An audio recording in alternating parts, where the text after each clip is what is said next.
Welcome to our YouTube channel. We are the Committee for the New Evangelisation, a committee of the Catholic Medical Association of England and Wales. We exist to support young Catholics in healthcare through prayer, friendship and catechesis. This talk is entitled Wanted and Valued, Bringing the Culture of Life to Young Catholics in Healthcare, and was delivered by Dr. Adrian Treloar, consultant psychiatrist and assistant editor of the Catholic Medical Quarterly. I want to talk a little bit about how I think we as healthcare professionals can bring that culture of life and hope into healthcare. And the other little title for this talk is Wanted and Valued, because I think there's a very important theme there. And here is a quote from St. Teresa of Calcutta. I've come to realise more and more that being unwanted is the worst disease any human being can experience. Nowadays we have found medicine for TB and consumptives can be cured. But for being unwanted, unless there are willing hands to serve and a loving heart to love, I don't think this terrible disease can be cured. And that's rather a beautiful quote from St. Teresa of Lisieux, and I think it sets, for me, very much the tenor of what we do as doctors, nurses, therapists, physios, the whole lot, anyone in the health service. It's very much that's what the tone of what we do is. And St. Teresa of Calcutta told this story of Benjamin, who I shan't dwell on for long, but he was a tiny little 2-pound baby boy, born in 1976, abandoned on the streets of Calcutta, and they took him in, but he was actually disabled. He had cerebral palsy, he could not speak and couldn't help himself in any way. And as a result, he wasn't adopted. So she decided to, take a photograph of him. And that in itself does just what you see on that first slide there. It suddenly says this is not a child in the gutter. This is a beautiful, unique human being with their own beauty, their own dignity. And lo and behold, Benjamin gets adopted and taken in by our family. So I think one of the things that we do, and you'll come back to this, is to describe the humanity of each person whom we serve. And just remember that as we go through this talk. I think there's probably 4 key themes to this talk. One is the need for knowledge and the need for excellence. And if we guys have got a vocation in healthcare, that vocation is to be the best doctors and the best nurses and the best anything, whatever profession, the best chaplains, the best whoever that we can be. We have an absolute responsibility to be the best and to try really hard to do good medicine, good nursing, good healthcare.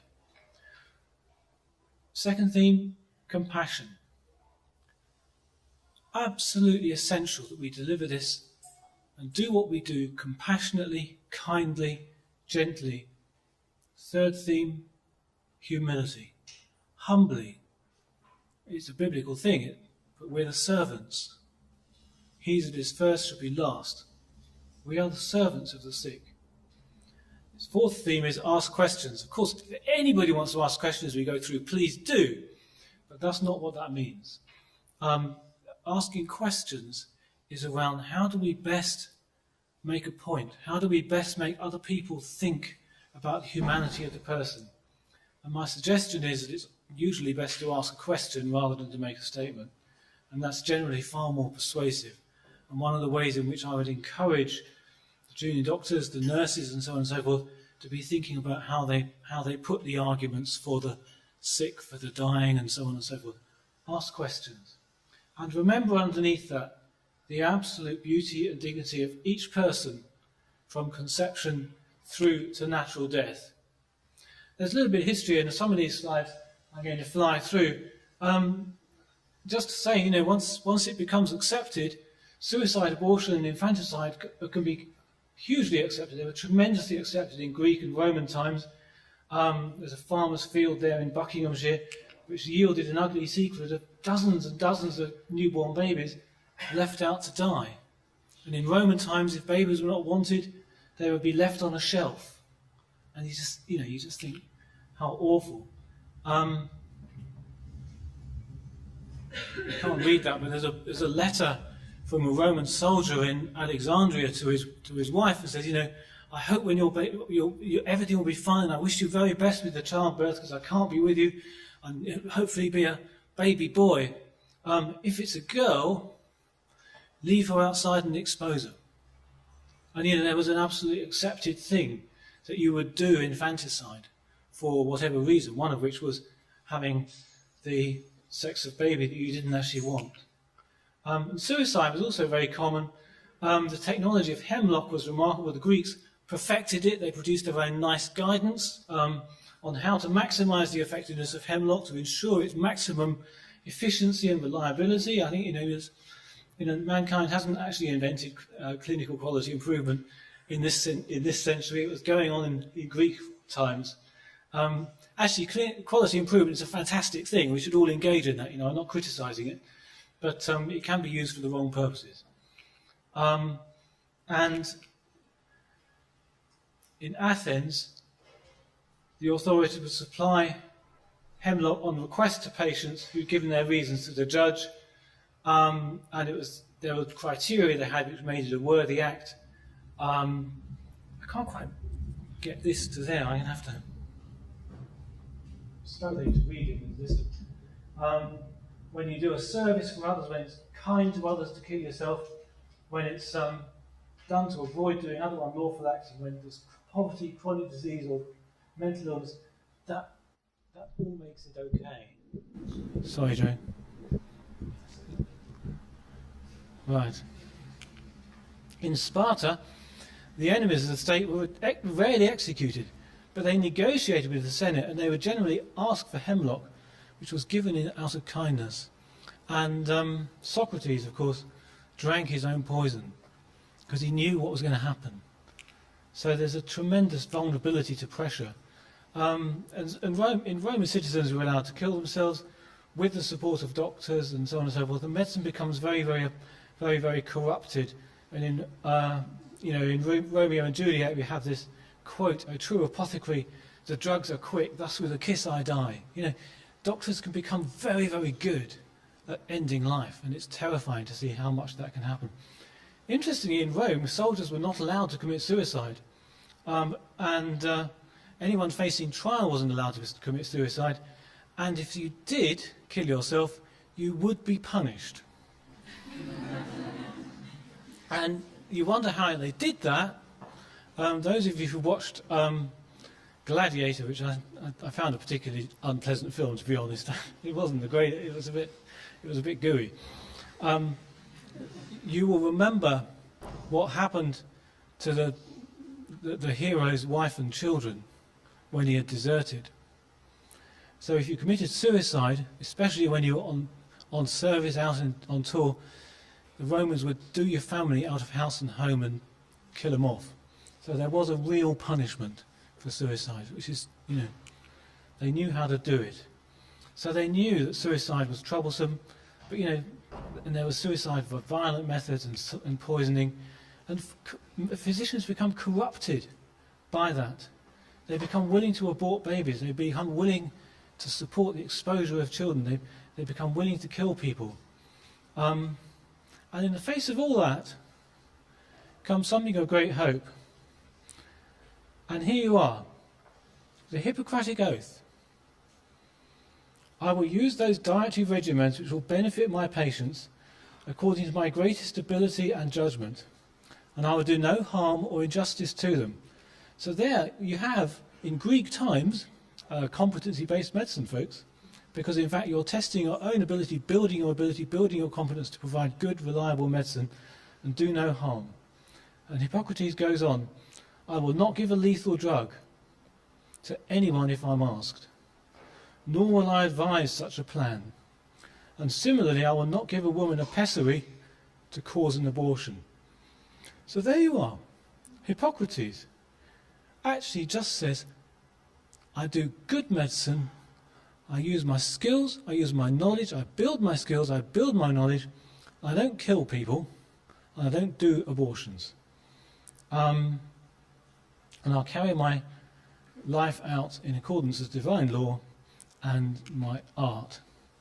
Then, of course, that leads on to the end of child killing, orphanages, housing the poor, housing the sick, housing the destitute, although it's all after the conversion of Rome. And what's interesting and what's intriguing and what may depress you folks and me is that Hippocrates did his oath in the 5th century BC, and he didn't win the argument until 374 AD, which is quite a long time to wait.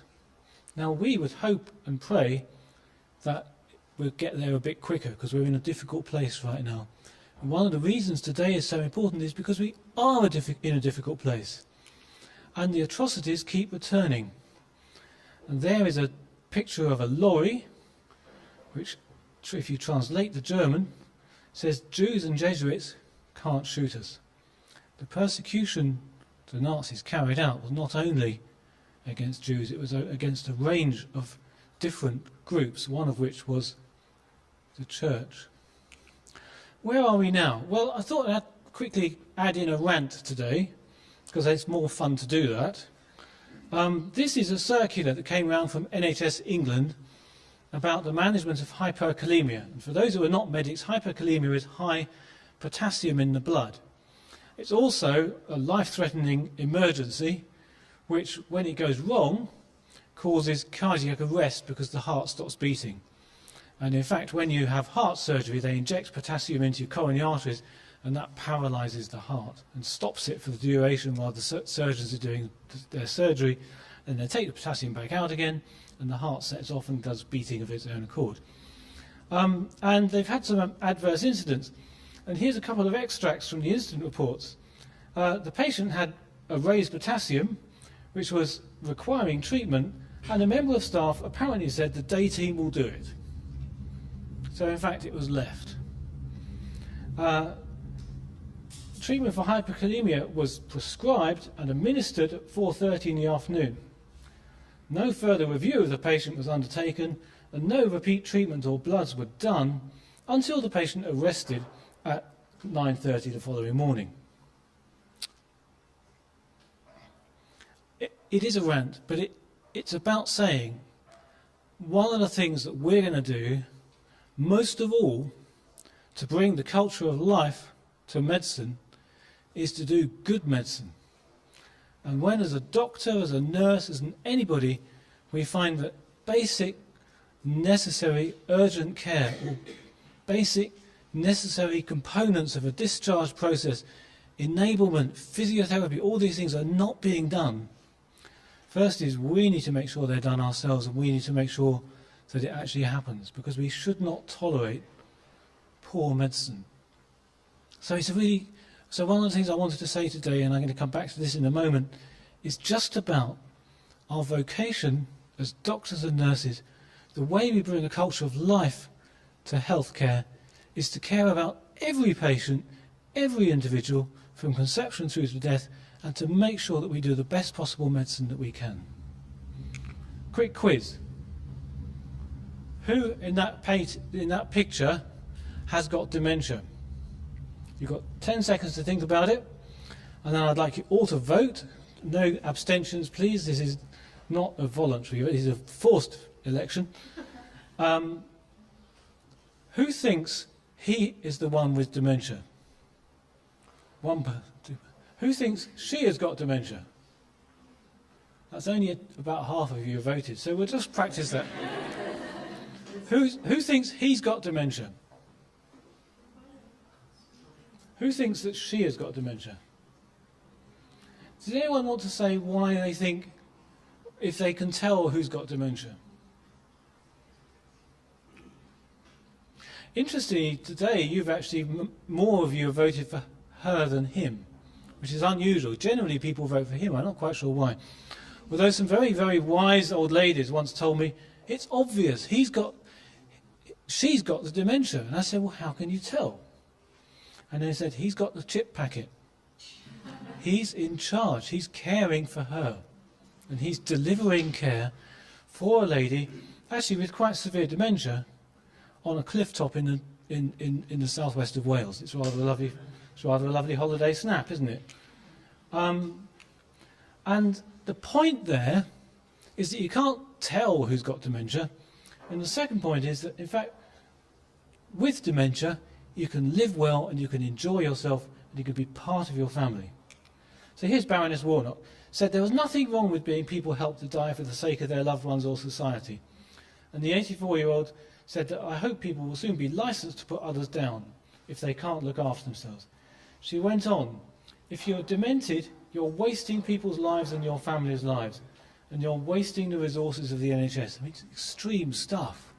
And this is kind of the thing that you guys are going to be facing with people saying we want to die. Then she goes on, the elderly persons, the people who are a burden, have a duty to die. And I think we have to question ourselves, does that lady there... Oh, crikey, what happened? That was the wrong knob. Does that lady there have a duty to die? No, she doesn't.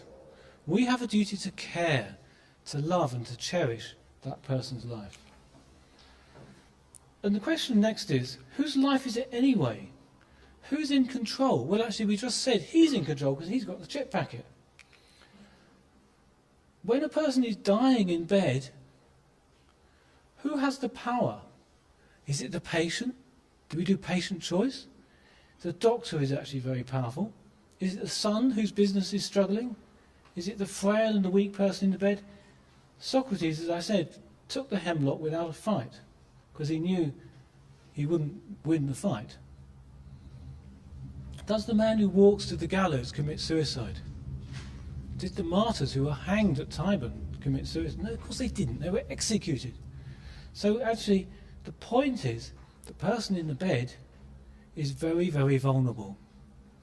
So, we protect, we support, we highlight the humanity of that person in the bed. We cherish them, we love them, and we emphasize to others the importance of that person as an individual. I'm hoping you all know who that is. Who's heard of Florence Nightingale? It's a bit worrying that some people haven't got their hands up. Are there people who haven't heard of Florence Nightingale? No. Florence Nightingale was, of course, a Victorian lady who was a nurse and went off to the Crimea and looked after the soldiers who were dying in Scutari, which was a hospital near the front line of an extremely bloody 19th century war. And she set out the basic tenets of modern nursing. Now, some people dispute that and say that she was a bit of a fraud and whatever. I don't think that's true at all, actually. But whatever, she set out and very clearly the basic tenets of modern nursing. And actually quite interesting, the picture's a rather lovely picture. The lamp is actually the lamp. And that's a picture of the lamp that she carried around Scutari. And at night, she would walk round the patients with that lamp, and more than anything else, what the soldiers said was that they knew there was someone there who cared. So it was a sign to them of that compassion and that care. It wasn't only a lamp, it wasn't only a nice idea, it wasn't only wandering around. She was extremely strict, actually. Clean beds, clean linen, in a war zone, covered in mud. And legendly, is that a word? Legend. This is legend. Bed corners. Florence Nightingale was famed for insisting on really tidy things. And nursing, when I started medicine, was absolutely every corner was done perfectly. And there was a special technique for doing corners. We were taught how to do corners. Actually, it worked quite well because there was a real structure to high quality care. And she was going to have high quality care.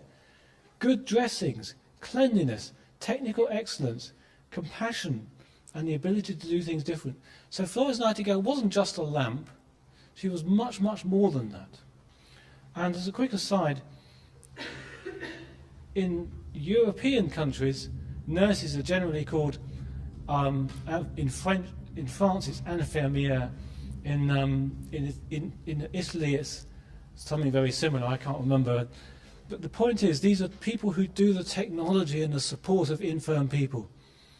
In Britain, they're called nurses, and that comes from the Greek nurture. And there's something very beautiful about the vocation of a nurse, which is to nurture and support the sick. Who are we? Well, I think we have to be the champions of the weak, the champions of the vulnerable, and we have to highlight the humanity of that person. And that really is a fundamental thing that we do. And we highlight the humanity of that person. When we say that, hyperkalemia will not wait till 9:30 tomorrow morning. Hyperkalemia is going to get sorted at 7 o'clock tonight, or 10 o'clock tonight, or 2 o'clock in the morning. We highlight that person's humanity when we say, no, good quality medicine requires that we're going to do it now. And we also highlight our vocation when we say, I'm going to do it. So, we need to be very knowledgeable, as well as being kind, compassionate, and all that. We've got to be very, very knowledgeable. Know about things like, who knows about what the outcomes are when a mother is diagnosed with a trisomy like Edwards syndrome or Patau syndrome? Who knows what the outcome's like if that mother takes that child to birth? There's some good evidence on it, actually. If you know it, it's actually quite positive. What about evidence on euthanasia and care of the dying? Actually, for those left behind, as Dame Cicely Saunders said, the memory of a good death, or the memory of a bad death, lives on in those left behind. And actually, if we're allowed to support and look after our loved ones as they die, there's some quite good evidence from palliative care and also from dementia care, actually, that actually people do better in terms of their bereavement.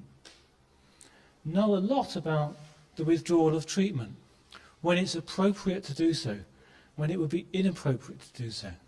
There's a whole really important set of topics there about taking away treatment. We're going to do a bit of that later on with the sort of scenarios that we're going to do. Know about palliative care. Understand double effect. How many people here know about the principle of double effect? So actually, again, there's quite a few hands that aren't up. So I think we'll try and do that a little bit later. But the point about double effect is that when we do treatment, when we give medicine, we expect, if the medicine is effective, to have some risk of side effects. Effective medicines do side effects. That's one of the things that we do. Effective medicines do complications. Effective medicines do not working as well as we hope. And there's always those risks. And in the dying, we expect to give analgesia. We expect to comfort the dying. We expect to reduce distress. And sometimes in doing that, life might be shortened. But that becomes justified and right because the purpose is to provide that alleviation of distress. The purpose is not to end the life. So double effect is a very important principle. It's worth just looking up and understanding. It's the way in which we can work out how to give appropriate treatment which is not burdensome. But if you don't have the knowledge of that, then when you're faced with the clinical situation at 2 o'clock in the morning, it's going to be really quite tricky. And it's worth knowing about natural family planning. Over by the Catholic Medical Association stall over there, there's also the Billings International table.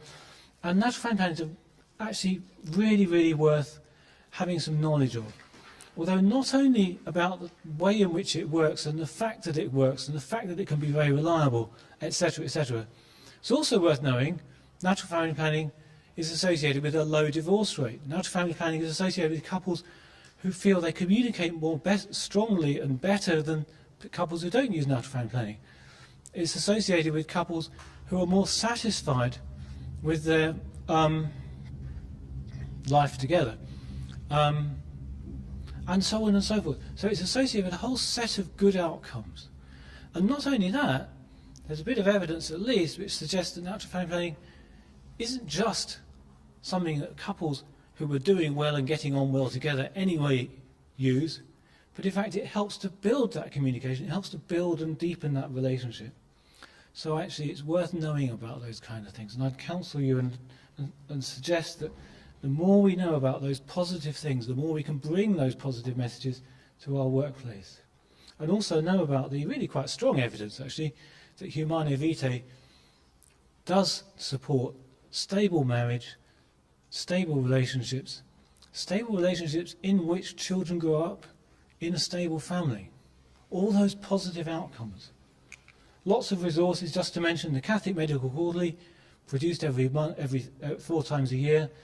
The Catholic Medical Association exists to support healthcare workers, is there for you. Who's here in the audience somewhere, she's a GP in Glasgow. She's put some little flyers out about facts about fertility. The Anscombe Centre is very supportive. Medical Ethics Alliance, lots and lots of resources. If in doubt, ring for help and advice, and we will give help and advice to individuals if they're struggling, particularly with an ethical issue. And be humble, be gentle, be compassionate. So what can you do? I think, having been humble, gentle and compassionate, you can then ask questions. If you're worried, what's the alternative option? What would happen if the abortion was not done? When you see children with Down syndrome being diagnosed and then 90 to 95% of them progressing towards termination, what's life like for children with Down syndrome if they're allowed to live, if they come to birth? What's life like for the women who keep those babies and bring them to birth? The women who become mothers of children with Down syndrome and bring them up actually have an incredibly wonderful and strong attachment. And as the brother of a chap, a wonderful friend of mine, my brother, who had Down syndrome, I can honestly say, he was such a gift. And to see so many of those children being killed simply because they have Down syndrome, it just seems so tragic and so awful. And that you can say, because there's literature which suggests that the outcomes are actually quite good for parents who brought their children to birth. And even if there's a lethal abnormality like anencephaly, when there's no brain, or not much brain anyway, or Patau syndrome, or Edwards syndrome, some of those trisomies, three chromosomes, then actually parents who brought those babies to birth have often said to us that was a really positive outcome and a far more positive option than termination. If women are considering termination, there's a few questions you can ask, or a few little snippets of advice. Women often would like to see a scan, actually, and of course they should be allowed to see a scan if they want that. As well as that, when you're thinking about abortion, you might want to advise them to be careful not to drink too much, not to take various medicines. Paracetamol is safe, but if fingers and toes are forming, then actually there's a real thing about now is the time to think carefully about that. There's an article you can read in the CMQ about that. See me after, so I'll try and point you to where it is. And be very sensitive and caring. Don't judge. Women are terribly vulnerable, we know that. But give them a little glimpse of the child within. In the dying, could this person be suffering thirst? Could this person be distressed by dehydration? If they've been made ill by mouth, why are they made ill by mouth? I've seen and I've heard of people who were made ill by mouth because staff thought that's what should be done, not because they needed to be. You have to ask a question. Why is this? What could be done differently? And remember, the patient feels pain, the patient feels distress, the patient may feel thirst. And it's heartbreaking when you hear of patients who are offered mouth care with a sponge and literally actually, according to the relatives, bite the sponge off because they're so thirsty. There's threats with legalisation of euthanasia. Poor skills make bad deaths, and actually if we become routine about euthanasia, we lose the skills of good medicine and good care. And one of the things that, if you're responding to the desire to die, good care, good pain relief, treat the depression, offer hope. The most powerful protective thing in terms of preventing or changing a desire to die is to offer hope. And use time. The desire to die changes enormously with time. I'm going to miss some of these out. You can have a look at these later if you like. There's a lovely picture of someone who was wanted and valued. That's Grandma at home on Christmas Day, 2 weeks before she died. Wanted, valued. Here's a lady who was very distressed before and after discharge home from a nursing home. And that's another picture of something we can provide in increasing comfort, minimising distress. I might come back to that. Here's another little baby with Patau syndrome who died after a week. Tremendously wanted, tremendously valued. That was the alternative. So many babies with Patau syndrome will be aborted, and that's a real tragedy. And here's another, if I can make it go.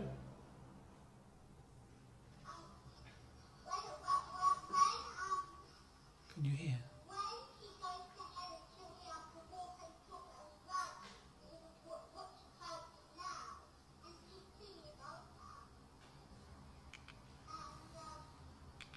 So we can stop there. What it said, the big sister said there was when she goes to heaven, she'll be able to walk and talk like she does, like she can't do now. And then she goes on and says, she's my best sister, and I love her very much. And then she tells her off and says, tell us to look at the camera, actually, which is rather marvellous. So actually, there's a little glimpse that actually the outcome of bringing a child with Patau syndrome to birth can actually be really positive. Let's be able to give people hope. So we must oppose killing, we must oppose neglect, we must call out bad medicine. And here's a real challenge for the staff in the NHS, and possibly you need to fill in a datix. Now, you're laughing, but a datix is one of these incident reports when you report something adverse. And you need to think carefully about that, because if someone's not being fed and not being allowed to drink or whatever, and you fill in a datix, that may be absolutely the right thing to do, but it might also get you into some trouble. So you've got to think carefully about how you do that. We must accept natural death. We must accept the limitations of medicine. We must be willing to withdraw treatment when it's not working. And if someone has a severe pneumonia with severe disabilities, it may be right not to be giving complex treatment and sometimes not to be giving antibiotics in that circumstance.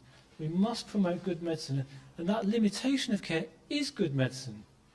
But also, that person is wanted, that person is valued, because each and every person has value. And the Church attests that value, attests the worth and dignity of every person from conception till death, and so must we. And we're going to do that with knowledge, excellence, intolerance of second-rate care, compassion, and giving people hope, and illustrating the humanity of the individual whom we serve. So we illustrate and emphasize the humanity of a dying person. And we can, just by the way we are, emphasize and recognize the humanity of the unborn child, the disabled child, so on and so forth. I'll finish with a tiny story. St. Lawrence, and there's at least one Lawrence in the audience, so congratulations on having your patron saint mentioned. He got burnt on a spit in Rome, and apparently when he was done on one side, he said, "You can turn me over now, I'm done on this side." But why did he get burnt on a spit? Well, Pope Sixtus worked out that the church was doing very well, and he asked St. Lawrence to bring him the treasures of his church. And St. Lawrence said, "Look, it's going to take me 2 or 3 days to sort this out, but I'll bring them. But I'll bring them back in 3 days." Sixtus said, "Yeah, okay, well, I'll live with that." And he went off, and 3 days later, he went back and took the sick, the blind, the disabled with him, said, "These are the treasures of our church." Well, he roasted on a spit for that, so there we go. But there we are. The sick, the disabled, the vulnerable, they are the treasures. And what we do, most of all, is to emphasize the humanity of that. What you do, most often, is not to say, this is true, this is true, this is true.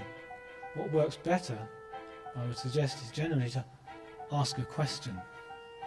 And then, every now and then, when you're at a real pressure point, in conscience, you have to be able to say no. And we'll come on to that a little bit later on in the afternoon.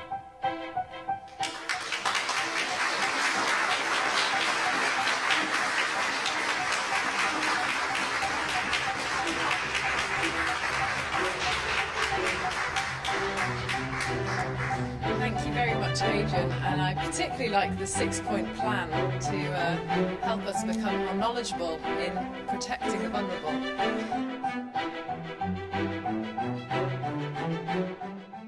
Third Annual Catholic Medical Association Youth Conference, Catholics in Healthcare, Building a Culture of Life.